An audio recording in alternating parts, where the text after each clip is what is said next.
Abigail Sarah ജോണിന്റെ പിതാവാണ് ഇപ്പോൾ പ്രതികരിച്ചത്. അജിത് കുമാറിനെതിരെ അബിഗെയിലിന്റെ അച്ഛൻ കൃത്യമായിട്ട് രംഗത്തെത്തുന്ന സാഹചര്യം, അന്വേഷണം ഒതുക്കാനുള്ള ശ്രമമാണ് എം.ആർ. അജിത് കുമാർ നടത്തിയത് എന്നുള്ള പ്രതികരണം നൽകുന്നു. വളരെ പ്രധാനപ്പെട്ട ഒരു കാര്യം കൂടിയാണ്. പ്രത്യേകിച്ചും എം.ആർ. അജിത് കുമാർ പല കാര്യങ്ങളിലും സംശയം നിലനിൽക്കുന്ന സാഹചര്യത്തിൽ മറ്റൊരു ആരോപണം കൂടി ഉയരുകയാണ് ADGPക്കെതിരെ. ഡാൻ കുര്യൻ ചേരുന്നു വിവരങ്ങളുമായി. ഡാൻ, അന്ന് എന്താണ് സംഭവിച്ചത്?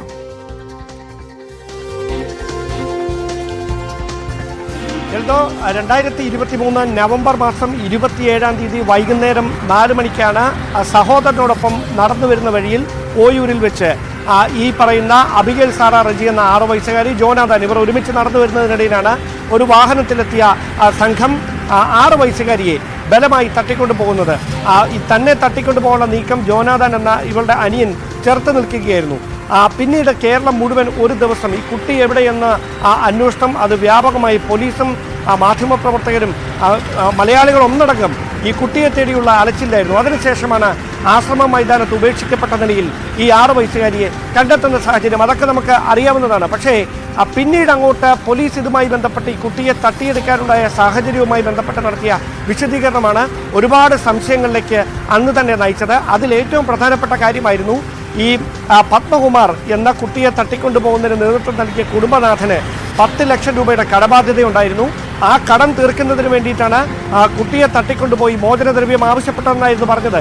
പക്ഷേ അപ്പോൾ തന്നെ ഇത്തരമൊരു വിശദീകരണവുമായി ADGP അന്ന് മാധ്യമങ്ങൾക്ക് മുമ്പിൽ പ്രതികരണം നടത്തുന്നതിന് തൊട്ടു പിന്നാലെ തന്നെ ആവർത്തിച്ച് അതുമായി ബന്ധപ്പെട്ട് സംശയങ്ങൾ അദ്ദേഹത്തോട് മാധ്യമപ്രവർത്തകർ ചോദിച്ചതായിരുന്നു. അതായത് 4000 സ്ക്വയർ ഫീറ്റ് ഉള്ള ഒരു വീടാണ് ചാത്തന്നൂർ ടൗണിൽ നിന്ന് 250 മീറ്റർ മാത്രം മാറി പത്മകുമാറിനുള്ളത്. അതോടൊപ്പം പോളച്ചിറയിൽ 6.5 ഏക്കർ വരുന്ന സ്ഥലം ഫാം ഹൗസ്, അതിനകത്ത് തന്നെ 2 വീടുകൾ, 2 ആഡംബര വാഹനങ്ങൾ, മറ്റ് സ്ഥലങ്ങളിലും അദ്ദേഹത്തിൻ്റെ പേരിൽ സ്വത്തുക്കൾ. ഇത്രയധികം സ്വത്തുക്കളുള്ള ഇത്രയധികം ആഡംബര ജീവിതം നയിച്ചിരുന്ന ഒരു വ്യക്തി 10 ലക്ഷം രൂപയ്ക്ക് വേണ്ടി ഒരു ഗ്രാമപ്രദേശത്ത് വന്ന് ഒരു കുട്ടിയെ തട്ടിക്കൊണ്ട് പോവുക എന്ന് പറഞ്ഞാൽ അത് അത്ര പെട്ടെന്നൊന്നും ആർക്കും വിശ്വസിക്കാൻ പറ്റുന്ന കാര്യമായിരുന്നില്ല. പക്ഷേ ഇതാണ് സാമ്പത്തിക ബാധ്യത തന്നെയാണ് കുട്ടിയെ തട്ടിക്കൊണ്ട് പോയതിൻ്റെ കാരണമെന്ന് ആവർത്തിച്ചുള്ള ചോദ്യങ്ങൾ പ്രതികരിച്ച് അതിൽ നിന്ന് ഒഴിഞ്ഞു മാറുകയായിരുന്നു പോലീസ്. പിന്നീട് ഏറ്റവും പ്രധാനപ്പെട്ട സംശയമായി അന്നു മുതൽ തന്നെ ഉയർന്നു വന്ന കാര്യം ഈ കുട്ടിയുടെ സഹോദരൻ, അതായത് അബിഗെയിൽ സാറാ റജിയുടെ സഹോദരൻ ജോനാഥൻ നൽകിയ വിവരങ്ങളുടെ അടിസ്ഥാനത്തിലായിരുന്നു പോലീസ് അന്ന് രേഖാചിത്രം തയ്യാറാക്കിയത്. ഇവരുടെ മുഖസാദൃശ്യവുമായി ഏറ്റവും യോജിച്ച് നിൽക്കുന്ന തരത്തിലായിരുന്നു ആ രേഖാചിത്രം. ആ രേഖാചിത്രത്തിന്റെ അടിസ്ഥാനത്തിൽ നടത്തിയ പരിശോധനയിലാണ് തമിഴ്നാട്ടിലെ തെങ്കാശിയിൽ നിന്ന് 2 ദിവസങ്ങൾക്കിപ്പുറം ഈ കുടുംബം പിടിയിലാകുന്നത്.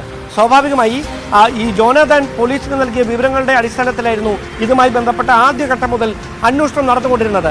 അങ്ങനെ ജോനാഥൻ തന്നെയായിരുന്നു പോലീസിനോടെന്ന് ഈ സംഘത്തിൽ 3 പേരല്ല 4 പേർ ഉണ്ടായിരുന്നു, ഒരു പുരുഷൻ കൂടി ഇവർക്കൊപ്പം ഉണ്ടായിരുന്നു എന്ന കാര്യം പോലീസിന് മുമ്പിൽ വിശദീകരിച്ചത്. അത് പിതാവ് തന്നെ നമ്മളോട് ആവർത്തിക്കുകയും ചെയ്യുന്നുണ്ട്. പക്ഷേ ആ 4ാമത്തെ ആൾ ആരാണ് എന്ന് അന്വേഷിക്കണമെന്ന് പറഞ്ഞപ്പോൾ അത് തോന്നലായിരിക്കാം, അങ്ങനെ ഒരാളില്ല, 3 പേർ മാത്രമായിരുന്നു അതിലുണ്ടായിരുന്നത് എന്നായിരുന്നു ADGP എം.ആർ. അജിത് കുമാറും മറ്റ് പോലീസ് ഉദ്യോഗസ്ഥരും ആവർത്തിച്ചത്.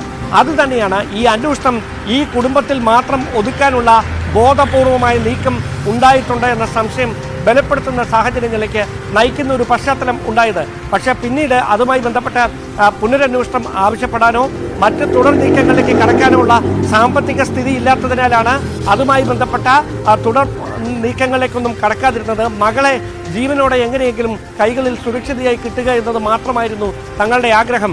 അതുകൊണ്ടാണ് മറ്റ് പ്രതികരണങ്ങളൊന്നും അന്ന് നടത്താതിരുന്നതെന്നാണ് പിതാവ് നമ്മളോടിപ്പോൾ വ്യക്തമാക്കിയിരിക്കുന്നത്. അതോടൊപ്പം ഈ 2 കുട്ടികളെ പോലീസ് ഉദ്യോഗസ്ഥർ പോലീസ് ആസ്ഥാനത്തെത്തിച്ച് ആദരിക്കുകയും അവർക്ക് മെഡലുകൾ നൽകുകയും അവർ ധീരമായി ഈ കാര്യങ്ങൾ ഉണ്ടായ സംഭവങ്ങൾ വിശദീകരിച്ചത് കൊണ്ടാണ് ഈ പ്രതികളെ പിടികൂടാൻ കഴിഞ്ഞതെന്നൊക്കെ ഔദ്യോഗികമായി റിലീസ് ഇറക്കിയതാണ് പോലീസ് ആസ്ഥാനത്ത് നിന്ന്.